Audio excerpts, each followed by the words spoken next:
銀包唔聚財，5個漏財位一睇就中。今晚教你做翻個聚寶盤，你有冇試過呢種感覺？出糧嗰陣明明幾開心，睇住個銀行戶口個數字，心裏面暗爽咗一下，點知冇幾耐，張卡個數又跌翻落嚟，你都唔知啲錢去咗邊，買嘢又冇買特別貴嘅嘢，食嘢又冇食特別豪嘅嘢。但就係好似個銀包底穿咗個窿咁，啲財氣一日一日咁就漏走晒。唔係你亂咁使，又唔係你冇公開，但你就係成日覺得自己個荷包好似漏水嘅水喉咁，定極都擰唔實。如果你而家聽住呢段片，心裏邊咦咗一聲，覺得呢個講緊嘅就係自己，咁你就啱啱好揾啱地方啦。今日我如玉想同你慢慢傾一傾，呢個唔只係風水嘅嘢，更加係我哋成日忽略咗一種對財嘅態度，一種你同自己個荷包相處嘅方式。先講一句，你唔使驚。銀包漏財呢件事唔係話你個人命衰，更加唔係話你注定發唔到達。好多嚟揾我嘅街坊，佢哋一開口就話：師傅，係咪我風水唔好啊？係咪我今年運氣特別差啊？講嗰陣個眼神都好無助，我通常都會答佢哋：你唔係命衰，你只係太耐冇好好對待自己個銀包咋。財運呢樣嘢好多時唔係天注定，而係我哋日常生活入面一啲細微嘅習慣，一啲我哋自己都冇為意嘅小動作，慢慢累積出嚟嘅結果。所以你今日聽到呢度，唔使覺得焦慮，反而應該覺得有希望，因為習慣可以改，運氣自然都可以慢慢轉。你可以將個銀包想象成一個細細嘅屋企，一個財神暫時借住嘅地方。你有冇為佢執拾得整整齊齊？有冇俾佢一個舒服嘅環境？佢自然都會住得舒服啲，住得耐啲，唔會住咗2日就急住走人。我做呢行咁多年，見過形形色色嘅個案。有一個客人，佢自己做開小生意，運輸相關嘅，姑且叫佢做陳生啦。佢第一次揾我嗰陣，個樣好憔悴，眼底一圈黑，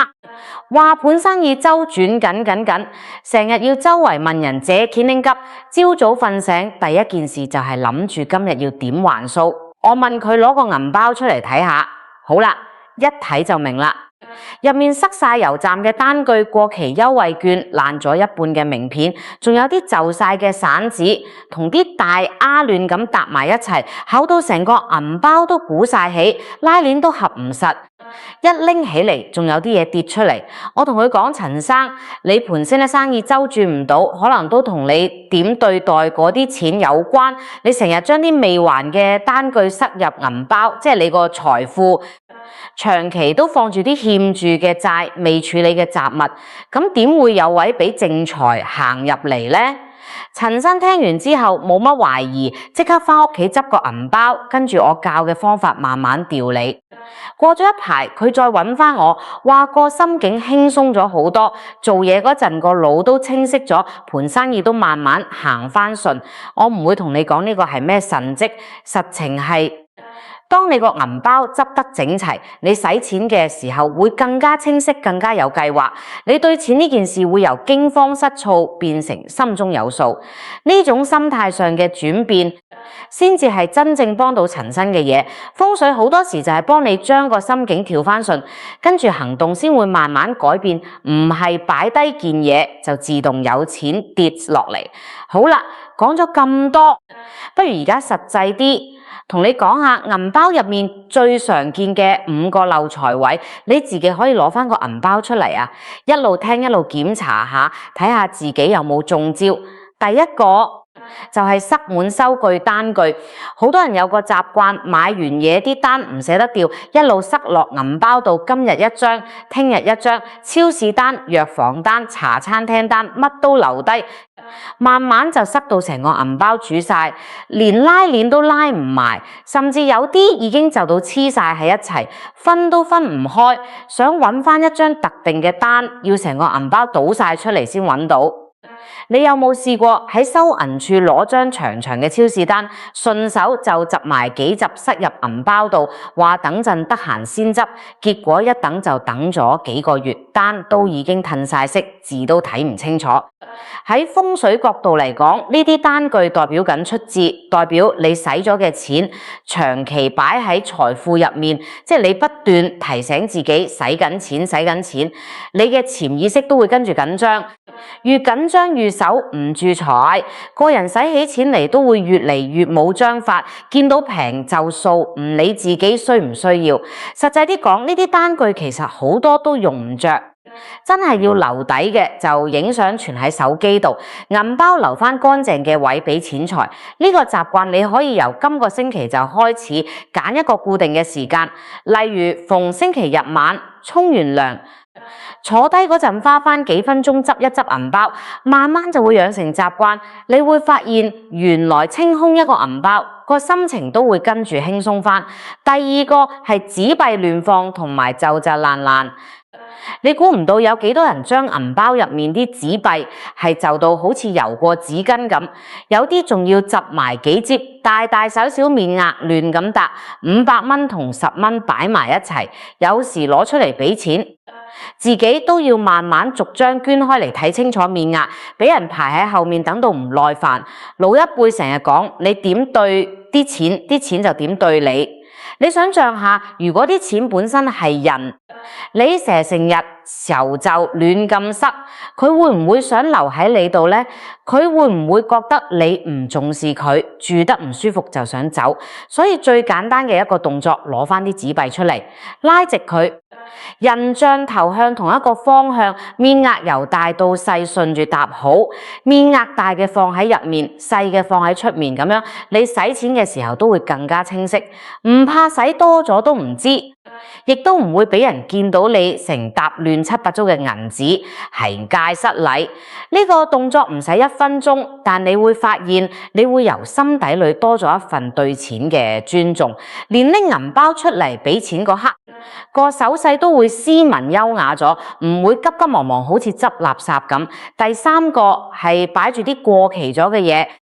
過期會員卡，舊到已經冇用嘅收據，甚至係一啲你都唔記得係邊個俾你嘅名片，又或者係一啲舊到褪晒色嘅利是封角仔，甚至係幾年前旅行剩翻嘅外幣散紙，一直放喺度都冇拎去換翻。呢啲過氣嘅嘢長期霸住個位，某程度上係一種舊能量，佔住咗本來應該屬於新財嘅位置。好似你屋企個雪櫃塞滿舊嘢，新買嘅餸都冇位放咁樣，新鮮嘅嘢入唔到嚟，舊嘅嘢又唔捨得掉，個雪櫃越嚟越亂。你可以定時執一次，例如每個月頭執一次，一張一張攞出嚟，問下自己，呢張卡我仲會用嗎？呢張名片我仲記唔記得個人係邊個？唔使嘅就大方咁清走佢，唔好可惜。呢啲舊嘢清走咗，新嘅機會先有位行入嚟，你個銀包先會有呼吸嘅空間。第四個係銀包爛角拉鏈爛，呢個係最實在嘅一個穿積漏。你個銀包如果已經爛咗個角，皮開始甩色甩皮，或者拉鏈已經合唔埋，鬆鬆地一拉就開，又或者個銀包已經變形，擺喺袋度成日打汁。呢個唔止係風水上代表緊財氣漏走，實際上你都真係好容易唔為意咁跌咗啲散紙，甚至係銀行卡出嚟啊，喺街上面掉低都唔知，咁咪真係實實在在漏財咯。仲要去補辦張卡都要浪費時間同心機，所以如果你個銀包已經用到爛晒，唔使不捨得適時換一個新嘅，對自己好啲，唔使等到爛到冇得再用先至肯換，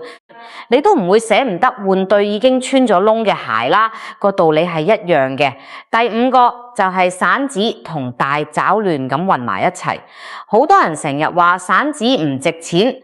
亂咁塞落銀包側邊個袋就算，有時仲會同啲紙巾收據搞埋一堆，一拎出嚟叮叮媽巴，自己都覺得麻煩，索性成手散紙倒晒喺個櫃台度慢慢執。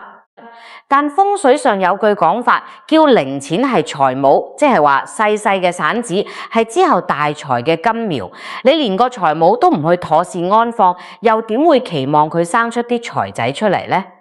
你可以喺銀包入面預留一個獨立嘅散紙格，或者攞個細銀包專門放散紙，又或者屋企擺一個細錢箧，每晚返到屋企就將散紙歸位，慢慢取埋一箧。你會發現原來散紙儲儲埋埋都幾可觀，咁做嘅意義唔只係整齊咁簡單，而係你透過呢個動作提醒緊自己，小數都要尊重，連1蚊2蚊你都放喺心度。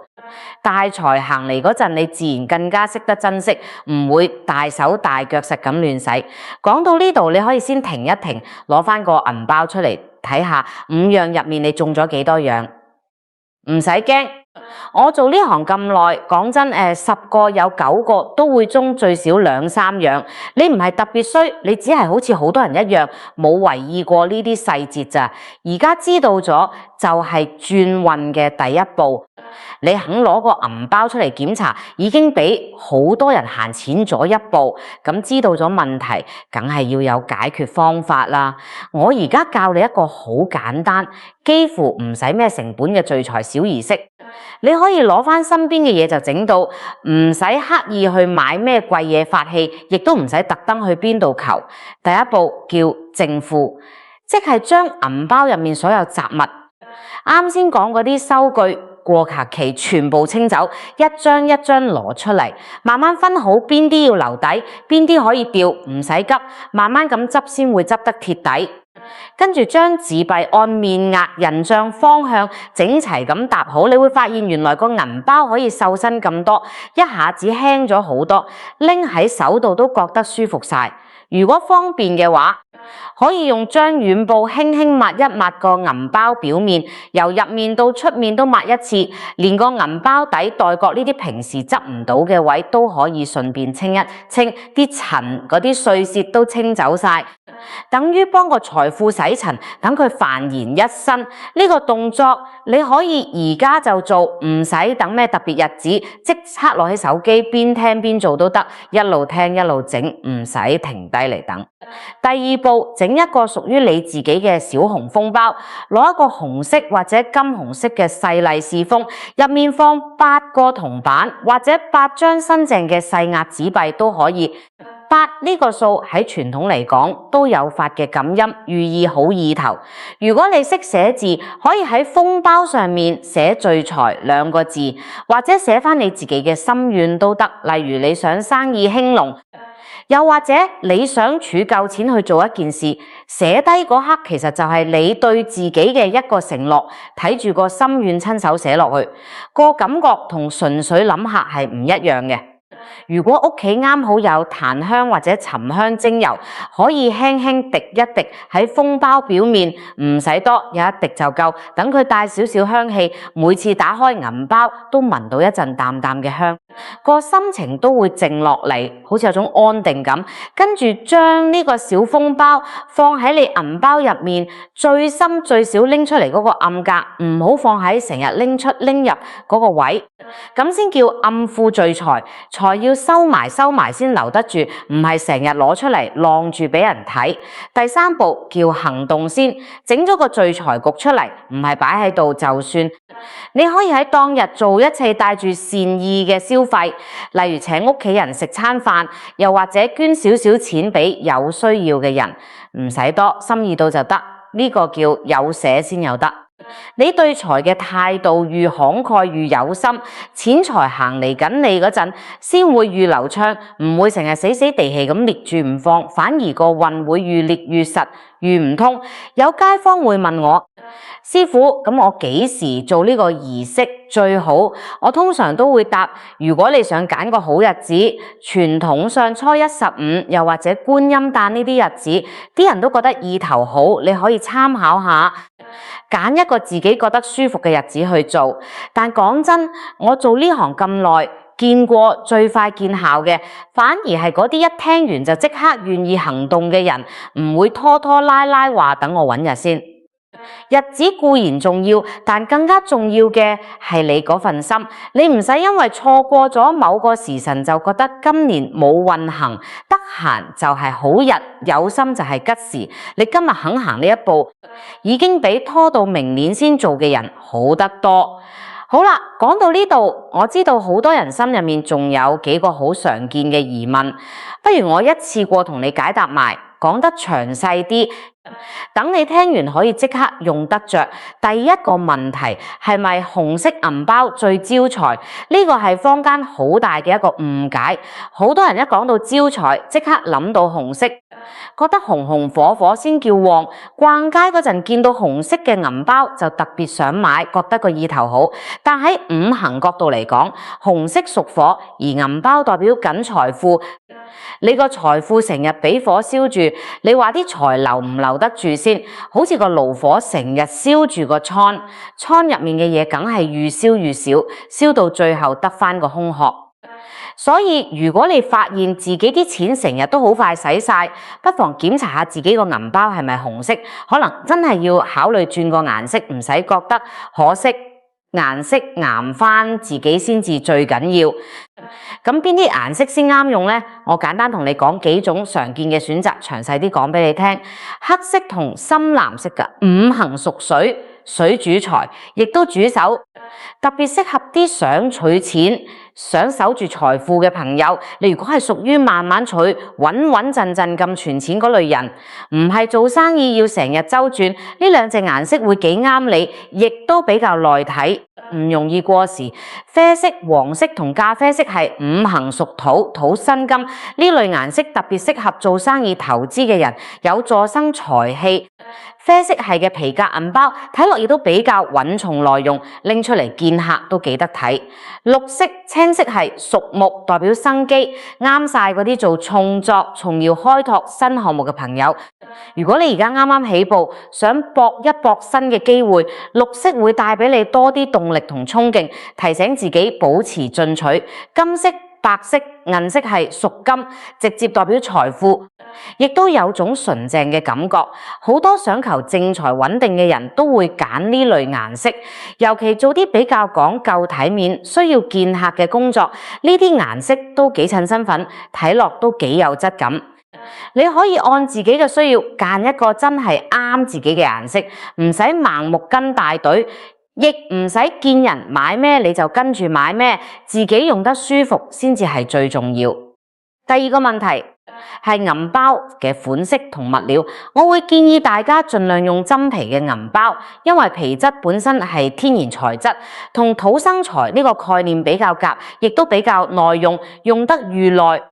皮質會越有質感，越用越滑身，好似同你一齊成長咁。款式方面，長銀包會比短銀包更加理想，因為紙幣可以太平擺放，唔使撳埋一半，寓意財氣舒展，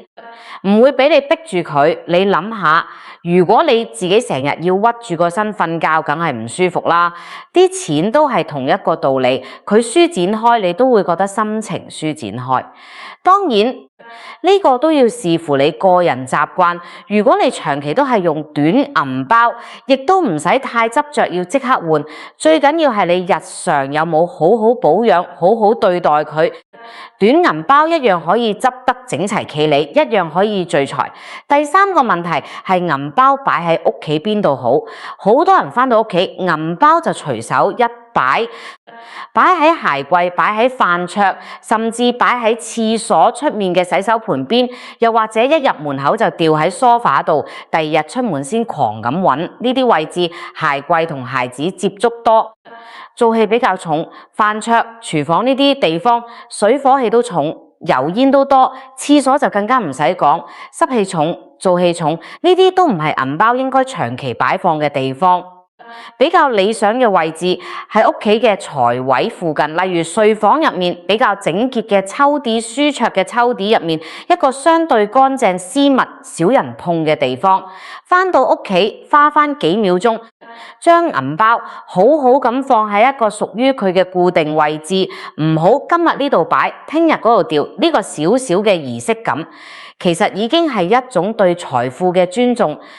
亦都可以慢慢養成一種做事有條理嘅生活習慣，自然揾嘢都會揾得快啲，唔使成日周圍揾。第四個問題，銀包用幾耐要換？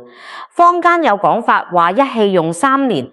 即係話一個銀包用足3年左右，啲氣就會轉一轉，可以考慮換新。但我想同大家講，呢個唔係硬性規定，更加實際嘅睇法係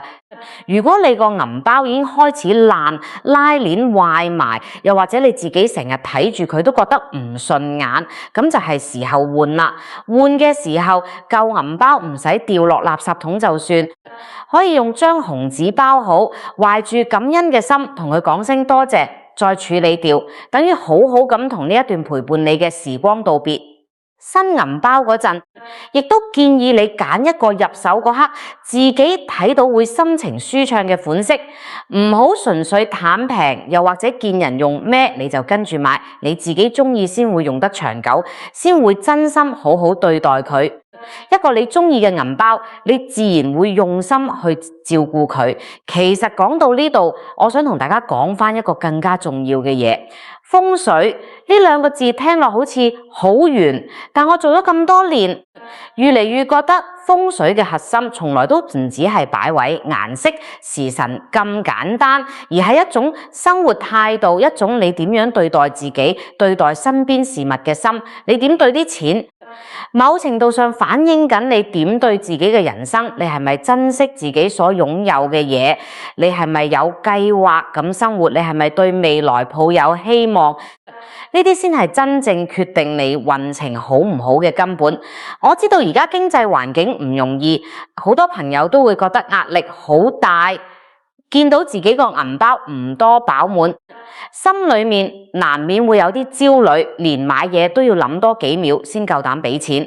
但我想同你講，焦慮解決唔到任何問題，反而會令你使錢嘅時候更加冇計劃，更加心浮氣躁。越亂使就越唔夠使，形成一個惡性循環。不如由今日開始，由執整個銀包呢件細細嘅事情做起，俾翻一份秩序感，一份尊重感俾翻自己。你會發現，當你個心定咗，你睇待金錢嘅方式都會慢慢唔一樣。機會嚟嘅時候，你都會捉得更加穩，唔會因為一時心亂而錯過。如果你聽完呢段片，願意由今日開始好好執一執自己個銀包，不妨喺留言區同我講聲，話我知你中咗邊幾樣漏財位，又或者你有咩自己嘅小習慣，想同大家分享下，講埋你今晚打算點樣執個銀包，大家可以互相參考下。我睇到嘅話，都會盡量逐個睇。最後，我想同各位睇到呢度嘅朋友講聲多謝。多謝你哋願意花時間靜靜聽我講咁多，無論你而家嘅處境係順境定係逆境，我都想真心祝福你，祝你財來財去都留得住，祝你行嘅每一步都行得穩，行得安心，祝你嘅努力最終都有相應嘅回報。人生嘅運程從來都唔係一朝一夕嘅嘢，佢係靠我哋一日一日，一個習慣一個習慣慢慢累積翻嚟。你今日肯行出呢一步，已經係一個好好嘅開始，俾好多人都行前咗。如果你中意今日呢個分享，記得幫我點個讚，同埋分享俾身邊你關心嘅人，等佢哋都可以一齊執一執個銀包，一齊行運，一齊行得更加穩陣。我哋下次再見，祝大家福澤萬延，財運亨通，萬事如意，身體健康，家宅平安。